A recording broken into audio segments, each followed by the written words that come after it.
Tiatira ficava na Ásia Menor e numa posição bastante estratégica entre a Ásia e a Europa.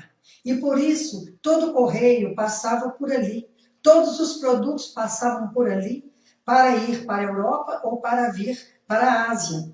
E também isso permitiu com que ali, embora não fosse uma cidade de muita importância, como Bérgamo, por exemplo, ela era uma cidade que tinha uma boa produtividade, porque havia ali alguns comércios e também uma produção de púrpura. Púrpura era uma tinta extraída da raiz de uma árvore que se chama ruiva dos tintureiros. E esse comércio desenvolveu bastante. Cada atividade necessitava de um sindicato para gerir o seu trabalho e também para defender os seus empregados contra ataques às leis trabalhistas. E esse sindicato tinha um problema muito grande, porque eles eram pagãos, eles cuidavam de certa parte, mas de outra eles influenciavam negativamente. Como Tiatira era uma cidade idólatra dentro do Império Romano, cada sindicato tinha um deus de adoração. E isso multiplicava a idolatria naquele lugar. Isso complicava também a vida nessa igreja. Tiatira, ela tinha sua importância, embora não fosse a mais importante. Essa cidade foi destruída e reconstruída várias vezes, até que ela foi completamente dizimada. No seu lugar existe hoje a cidade de Aksa, na Turquia, com 150 mil habitantes, mais ou menos. Mas nessa época ela era pequena, inclusive restou dela um pequeno sítio arqueológico. Adoravam vários deuses e era muito complicado ser igreja ou pertencer a uma igreja naquele lugar. Carta à igreja em Tiatira. Ao anjo da igreja em Tiatira escreve: estas coisas diz o Filho de Deus, que tem os olhos como chama de fogo e os pés semelhantes a bronze polido. Todas as cartas que João escreveu, elas foram ditadas pelo Filho de Deus, por Jesus. E aqui é a primeira carta onde ele se expressa como Filho de Deus, porque a adoração ali era ao imperador. E isso era causa de grande paganismo, porque era quase que como obrigada a reconhecer o imperador como um deus. E isso também atrapalhava as igrejas, porque havia uma perseguição muito grande. Quando diz que os pés semelhantes a bronze polido, porque também tinha uma indústria de bronze que polia, fazia escudos, fazia artefatos para a guerra. A carta foi escrita por João, dirigida às igrejas, mais precisamente ao anjo da igreja, que era o líder ou o pastor. E sempre usou algum atributo da cidade para que as pessoas pudessem identificar. Como ali fazia esses artefatos de bronze polido, Jesus também coloca que ele tem os pés de bronze polido. O bronze polido é muito forte, é capaz de dilacerar, é capaz de matar e de dizimar. Jesus, ele é o Deus da misericórdia e também é o Deus da justiça. Ele entra com misericórdia e se a misericórdia não for suficiente, ele termina com a justiça. Conheço as tuas obras, o teu amor, a tua fé, o teu serviço, a tua perseverança e as tuas últimas obras mais numerosas que a primeira. Conheço as tuas obras, o teu amor e a tua fé. As obras eram bastante numerosas. Era uma igreja operosa, que não se acomodava, que trabalhava no serviço do Senhor, não apenas dentro da igreja. Nós acreditamos que muito fora da igreja, Porque muitas vezes hoje a pessoa pensa que serve na igreja e que dali para fora ela não tem mais nenhuma missão, nem na sua família, nem na sua rua, na sua cidade, em outro lugar qualquer. Ela acha que sua obra encerra ali. Não, mas a obra de Deus, a obra missionária de Deus, ela é muito mais do que isso, porque ela precisa expandir o reino de Deus nesta terra. E as obras eram cooperosas. Conheço o teu amor, a tua perseverança. Só com muito amor pode haver perseverança. Porque se a pessoa não amar ao Senhor, se ela não for firme e fiel, se ela não mantiver a fidelidade, o amor também, ele esmorece. Ele chega ao ponto de acabar e de se tornar uma indiferença em relação ao Senhor. Então essa igreja, ela mantinha esse primeiro amor. Era uma igreja que era amorosa não somente com Deus, mas também com o seu próximo. E também a sua perseverança a partir das perseguições, das dificuldades e das lutas, que nós vamos sendo aprimorados. E o nosso amor, ele vai cada vez mais purificando e se tornando brilhante, semelhante à luz que emana do Senhor. E também conheço as tuas obras, mais numerosas do que as primeiras. Houve igreja que o primeiro amor foi esquecido. Quando ele é esquecido, ele não é cultivado, ele vai acabando. Essa igreja foi diferente. Esse primeiro amor, através do serviço, ele vingou e prosperou. Então, quando o amor cresce, as obras também se multiplicam, porque as obras do amor são inumeráveis. Tenho, porém, contra ti o tolerares que essa mulher Jezabel, que a si mesma se declara profetiza, não somente ensine, mas ainda seduza os meus servos a praticarem a prostituição, a comerem coisas sacrificadas aos ídolos. Essa Jezabel, nós temos que voltar lá para o Antigo Testamento, era mulher do rei Acabe, e ela se intitulava profetisa. Sim, profetisa do mal. Levava o povo de Israel a se corromper, a se prostituir, a adorar outros deuses, a fazer holocaustos a deuses estranhos. E não só isso, também ela era adepta dos cultos de prostituição, e normalmente aqueles cultos eram transformados em bacanais. E essa mulher, Jezabel, ela é citada aqui para representar, não sei se uma mulher que estava nessa igreja, que tinha um certo prestígio ali dentro, ou se era um grupo de pessoas que estava na igreja de Tiatira. Eu sei que ela representa o mal.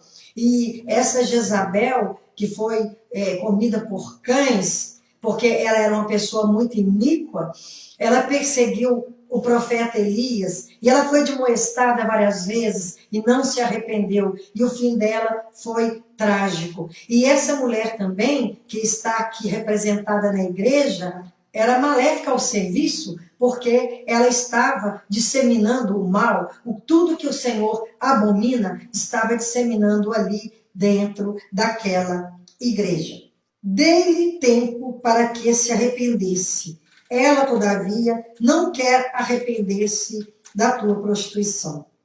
Igualmente a Jezabel do Antigo Testamento, essa pessoa, ou esse grupo que estava ali dentro daquela igreja, plantada ali por Satanás, teve tempo para se arrepender. Porque o Senhor, ele é longânimo, ele demora para se irar, então ele dá muita oportunidade, mas quando a pessoa não quer, quando a pessoa não tem o Espírito de Deus em seu coração, ela sempre volta aos costumes antigos, deixam de praticar o bem para praticar coisas abomináveis. E pelo jeito, essa Jezabel de Tiatira, ela não tinha a mínima intenção de se arrepender. E também nós, que estamos numa igreja, nós temos que ser ali uma testemunha viva do Senhor, para que possamos trazer outros que estão de fora para dentro do evangelho verdadeiro, que é o evangelho do amor, da perseverança, o evangelho do cuidado de Deus. Essa Jezabel estava ali para prejudicar o ofício, o trabalho de expansão do reino de Deus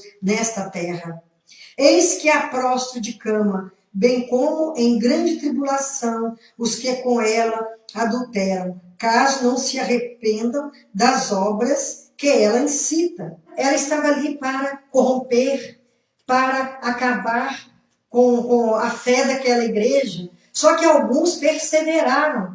E essa carta também, e principalmente, é para aqueles que estão perseverando, apesar de Jezabel, apesar do exemplo do mal, apesar dos testemunhos negativos, porque muitas vezes a pessoa está numa comunidade religiosa, mas se deixa levar, porque ainda não converteu completamente. Então, qualquer vento de doutrina, qualquer palavra mal falada, palavra contra o evangelho, logo ela já pondera, ela já acredita naquilo, e ela muda sua maneira de agir e julga que está agindo bem, mas está no engano. E o engano leva à morte, porque só a verdade liberta, só a verdade salva. E essa verdade é o autor dessa carta, é Jesus. Hoje o evangelho ele está sendo pregado por toda parte, mas muitas vezes, principalmente na televisão, nesses grandes auditórios, onde se visa a prosperidade material, onde a pessoa que é pobre, ela sente que ela é uma abandonada de Deus, desafortunada, e não é assim. É a riqueza do coração que o Senhor prescruta, é o coração bondoso que o Senhor ausculta e sonda e reconhece como um filho de Deus, um filho honrado, independente da sua situação na sociedade, de prestígio ou de riqueza, porque o Senhor não julga, não vê a aparência, mas ele vê o conteúdo. Era muito complicado nessa cidade de Tiatira, porque a pessoa que não permanecesse no sindicato, ela não tinha muita oportunidade. Essas pessoas da igreja estavam também sob essa mesma influência. E esses sindicatos eram completamente maléficos à obra de Deus. E os que perseveraram ali deviam estar passando dificuldades, mas eles resistiram, apesar de tudo. Quando ele diz, eis que te prostro de cama, e com grande tribulação, é porque muitas vezes isso representa uma oportunidade para haver arrependimento. O Senhor, ele não nos testa, ele nos prova para o bem. Então, quando estamos fora do caminho, quando estamos pecando e de maneira compulsiva, de maneira repetitiva, estamos agasalhando pecados que não devemos agasalhar e conservar, o Senhor nos permite que passemos por dificuldades, por doenças, para que possamos refletir sobre a vida que estamos levando, sobre o que e onde precisamos mudar. Isso é uma prova de amor do Senhor. Matarei os seus filhos, e todas as igrejas conhecerão que eu sou aquele que sonda mentes e corações, e vos darei a cada um segundo as vossas obras. Quando se fala na justiça de Deus, todo mundo pensa em recompensa. Mas não é só recompensa. A justiça também é punição, é castigo, é morte. E os filhos aqui são representados pelos seguidores de Baal, pelos seguidores do mal, aqueles que adoram coisas que não são coisas que santificam, são coisas que prejudicam e que, no final, vão matar todos os filhos da perdição que seguiram Satanás e seus anjos. Digo, todavia, a vós outros, os demais de Tiatira, e tantos quantos não têm essa doutrina, e que não conheceram, como eles dizem, as coisas profundas de Satanás. Porque, segundo a doutrina de Jezabel, é sempre um falso ensino. Satanás, ele quando tentou Jesus, ele tentou segundo a palavra. Então, os falsos mestres, os falsos profetas, eles usam a palavra de Deus e desvirtuam, e falam coisas que o Senhor não falou, que o Senhor não quer revelar para outras pessoas, para conseguir os seus intentos macabros, seus intentos assassinos. E essa Jezabel dizia na igreja que as pessoas tinham que praticar o mal, conhecer o mal profundamente, conhecer a Satanás, para saber dos seus ardis, para poder evitá-los, mas na verdade não é assim. Quando andamos na luz, nós não tropeçamos, não precisamos passar pela vivência com Satanás, não precisamos praticar as obras dele para nós conhecermos as obras da luz, que elas são manifestas. Todo ensino mau leva para a perdição, leva para a morte, e nós temos que estar atentos para esses ensinos desvirtuados de igrejas que não pregam o verdadeiro evangelho, mas um evangelho paralelo, que Paulo diz, seja anátema, seja pecado grave, seja maldição. Outra carga não jogarei sobre vós. Tão somente conservai o que tendes até que eu venha. Vocês que são fiéis, vocês que guardam o meu conserto, que guardam a minha lei no seu coração, a lei do amor, a lei que traz esperança, aquela lei que nos mantém firmes, que olhamos os mandamentos como um espelho, não somente como um espelho, mas como a palavra de Deus para a nossa vida, que nos concede em amor, aquele amor vertical a Deus e aquele amor ao próximo, que é o amor horizontal, que o Senhor resumiu em seus mandamentos, que é o grande e insubstituível mandamento do amor. Que sejamos perseverantes em amar, porque quem ama conhece ao Senhor. Quando ele diz conservar o que tendes até que eu venha, é porque o nosso bom conhecimento, tudo que temos de bom, que aprendemos de melhor, que isso tem que ser preservado. E o Senhor nos fortalecerá para que não percamos o que nós temos no nosso coração, o que temos em nossa mente, o que aprendemos do Senhor. Isso tem que ser preservado. E todas as outras coisas têm que ser descartadas, porque elas não nos fazem crescer espiritualmente. Muito pelo contrário, nos levam à derrocada espiritual.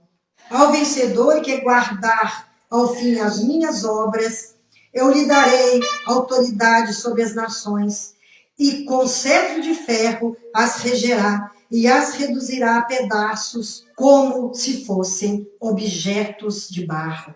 Porque o vaso de barro que era quebrado, ele era quebrado com facilidade. Então aqui há uma comparação com esses vasos de desonra que eram quebrados. E, conforme a vontade de Deus, muitos eram reconstruídos. E nós também somos vasos que o Senhor quebrou. E o Senhor está reconstruindo a cada dia, através do conhecimento do Senhor, através de sua palavra que ensina, que exorta e que salva. Assim como também eu recebi de meu Pai, dar-lhe-ei ainda a estrela da manhã. A estrela da manhã é luz, a luz da palavra do Senhor, que ilumina nosso caminho, ilumina nossa mente, ilumina nosso coração. Lembrando que o próprio Jesus, que está aqui ditando essa carta, ele próprio é a estrela da manhã que nos faz andar de dia. Quem tem ouvidos, ouça o que o Espírito diz às igrejas. Que essa palavra do Senhor permaneça em nosso coração,